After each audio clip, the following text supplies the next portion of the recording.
Muy buenas de nuevo, mis queridos amigos y amigas, a la lectura de El Camino de Miguel Delibes. Si es la primera vez que entras a la lectura y la quieres seguir desde el principio, la podrás encontrar en la página de inicio del canal en la pestaña de listas. Desde ahí, como digo, lo podrás hacer desde el principio y además ver el resto de lecturas que hay, que cada lista es un libro o un autor con diferentes relatos cortos.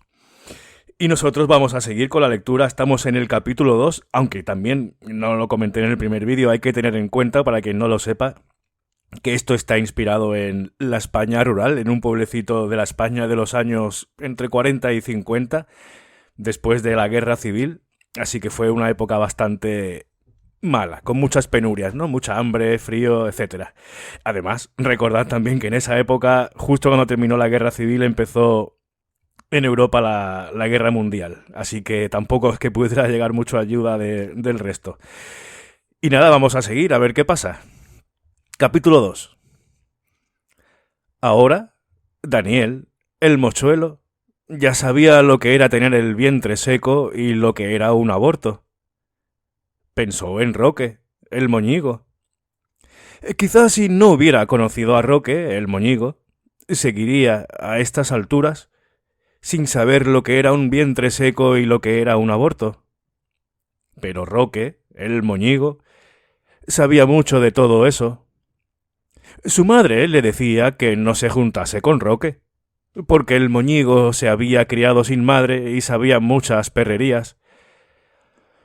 También las guindillas le decían a menudo que por juntarse al moñigo ya era lo mismo que él, un golfo y un zascandil. Daniel, el mochuelo, siempre salía en defensa de Roque, el moñigo.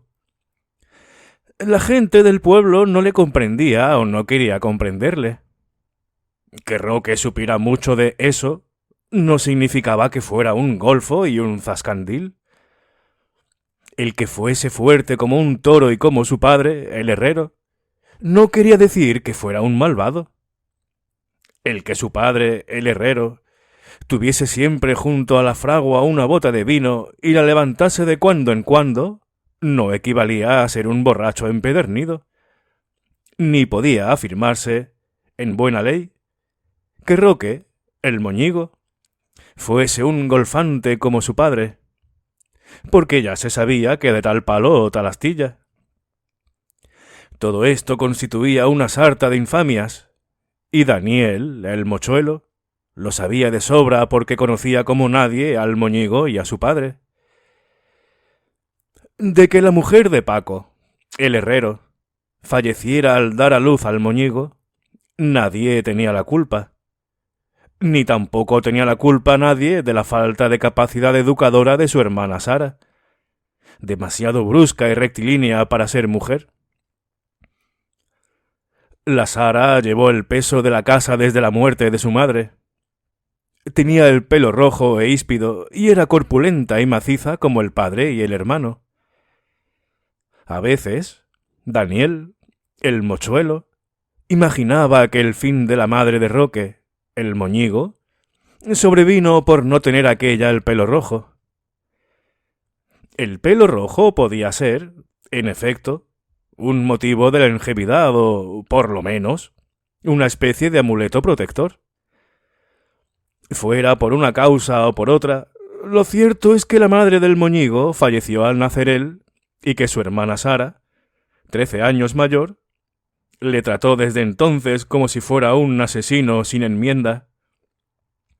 Claro que la Sara tenía poca paciencia y un carácter regañón y puntilloso.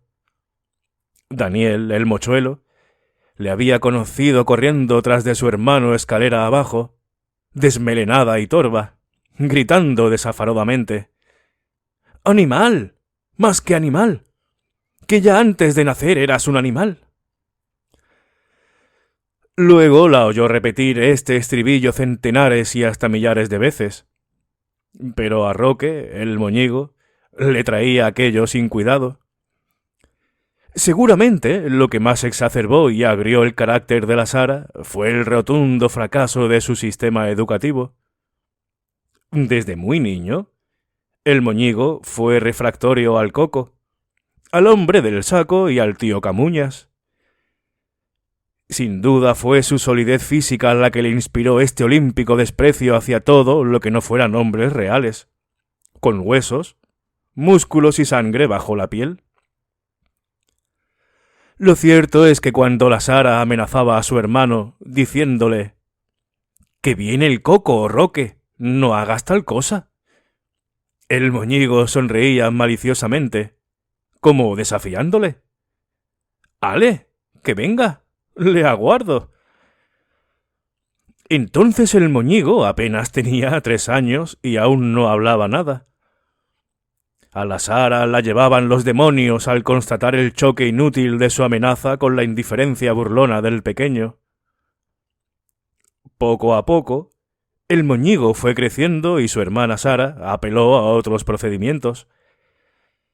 Solía encerrar a Roque en el pajar si cometía una travesura, y luego le leía, desde fuera, lentamente y con voz sombría y cavernosa, las recomendaciones del alma. Daniel, el mochuelo, aún recordaba una de las primeras visitas a casa de su amigo. La puerta de la calle estaba entreabierta y, en el interior, no se veía a nadie, ni se oía nada, como si la casa estuviera deshabitada. La escalera que conducía al piso alto se alzaba incitante ante él, pero él la miró, tocó el pasamano, pero no se atrevió a subir. Conocía ya a la Sara de referencias, y aquel increíble silencio le inspiraba un vago temor. Se entretuvo un rato atrapando una lagartija que intentaba escabullirse por entre las lozas del zaguán. De improviso oyó una retahíla de furiosos improperios. En lo alto, seguidos de un estruendoso portazo, se decidió a llamar, un poco cohibido. «¡Moñigo! ¡Moñigo!». Al instante se derramó sobre él un diluvio de frases agresivas. Daniel se encogió sobre sí mismo. «¿Quién es el bruto que llama así? Aquí no hay ningún moñigo. Todos en esta casa llevamos nombre de santo. ¡Ale! ¡Largo!». Daniel, el mochuelo, nunca supo por qué en aquella ocasión se quedó, a pesar de todo, clavado al suelo como si fuera una estatua. El caso es que se quedó tieso y mudo, casi sin respirar. Entonces oyó hablar arriba a la Sara y prestó atención. Por el hueco de la escalera se desgranaban sus frases engoladas como una lluvia lúgubre y sombría. «Cuando mis pies, perdiendo su movimiento, me adviertan que mi carrera en este mundo está próxima a su fin». Y detrás sonaba la voz del moñigo, opaca y sorda, como si partiera de lo hondo de un pozo. «Jesús misericordioso, tened compasión de mí». De nuevo las inflexiones de Sara, cada vez más huecas y extremosas. «Cuando mis ojos vidriados y desencajados por el horror de la inminente muerte fijen en vos sus miradas lánguidas y moribundas. Jesús misericordioso, tened compasión de mí». Se iba adueñando de Daniel, el mochuelo, un pavor helado e impalpable. Aquella tétrica letanía le hacía cosquillas en la médula de los huesos. Sin embargo, no se movió del sitio. Le acuciaba una difusa e impersonal curiosidad. Cuando perdido el uso de los sentidos, continuaba monótona la Sara, el mundo todo desaparezca de mi vista y gima yo entre las angustias de la última agonía y los afanes de la muerte. Otra vez la moza amodorrada y sorda y tranquila del moñigo, desde el pajar.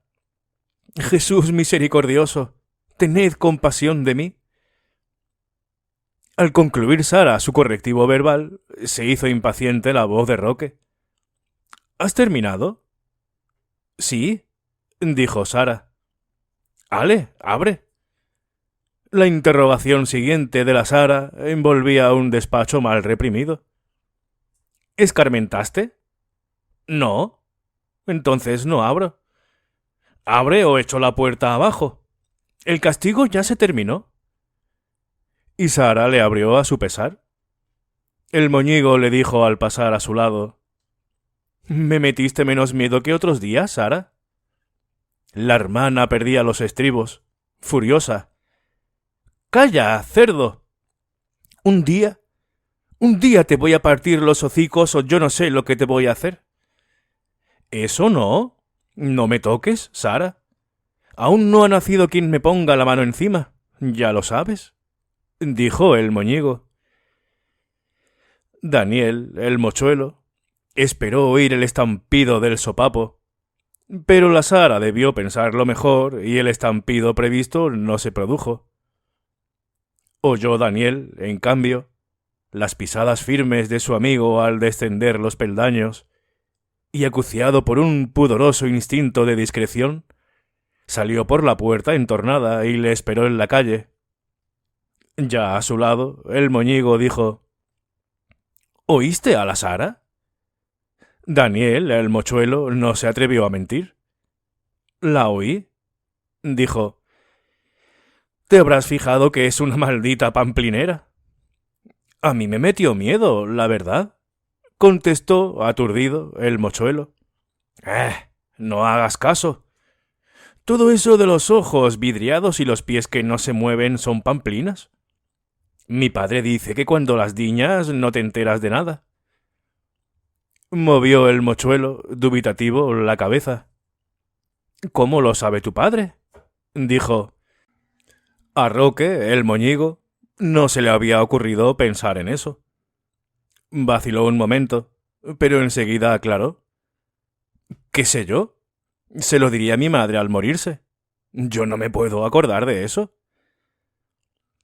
Desde aquel día, Daniel, el mochuelo, situó mentalmente al moñigo en un altar de admiración. El moñigo no era listo, pero ahí era nada mantenerse las tiesas con los mayores. Roque, a ratos, parecía un hombre por su aplomo y gravedad. No admitía imposiciones ni tampoco una justicia cambiante y caprichosa. Una justicia doméstica, se sobreentiende. Por su parte, la hermana le respetaba. La voluntad del moñigo no era un cero a la izquierda como la suya. Valía por la voluntad de un hombre. Se la tenía en cuenta en su casa y en la calle. El moñigo poseía personalidad. Y, a medida que transcurría el tiempo, fue aumentando la admiración de Daniel por el moñigo. Este se peleaba con frecuencia con los rapaces del valle y siempre salía victorioso y sin un rasguño. Una tarde, en una romería, Daniel vio al moñigo apelar hasta hartarse al que tocaba el tamboril. Cuando se sació de golpearle, le metió el tambor por la cabeza como si fuera un sombrero. La gente se reía mucho. El músico era un hombre ya de casi 20 años y el moñigo solo tenía 11. Para entonces, el mochuelo había comprendido que Roque era un buen árbol donde arrimarse y se hicieron inseparables. Por más que la amistad del moñigo le forzaba, a veces, a extremar su osadía e implicaba algún que otro racletazo de don Moisés, el maestro. Pero, en compensación, el moñigo le había servido en más de una ocasión de escudo y paragolpes. A pesar de todo esto, la madre de Daniel, don José el cura, don Moisés el maestro, la guindilla mayor y las lepóridas, no tenían motivos para afirmar que Roque, el moñigo, fuese un golfante y un zascandil. Si el moñigo entablaba pelea era siempre por una causa justa o porque procuraba la consecución de algún fin utilitario y práctico. Jamás lo hizo a humo de pajas o por el placer de golpear. Y otro tanto ocurría con su padre, el herrero. Paco, el herrero, trabajaba como el que más y ganaba bastante dinero. Claro que para la guindilla mayor y las lepóridas no existían más que dos extremos en el pueblo. Los que ganaban poco dinero, y de estos decían que eran unos vagos y unos holgazanes, y los que ganaban mucho dinero. de los cuales afirmaban que si trabajaban era solo para gastarse el dinero en vino. Las lepóridas y la guindilla mayor exigían un punto de equilibrio muy raro y difícil de conseguir. Pero la verdad es que Paco, el herrero, bebía por necesidad. Daniel, el mochuelo, lo sabía de fundamento, porque conocía a Paco mejor que nadie. Y si no bebía, la fragua no carburaba. Paco, el herrero, lo decía muchas veces. Tampoco los autos andan sin gasolina. Y se echaba un trago al coleto. Después del trago trabajaba con mayor ahínco y tesón. Esto, pues, a fin de cuentas, redundaba en beneficio del pueblo. Mas el pueblo no se lo agradecía y lo llamaba sinvergüenza y borracho.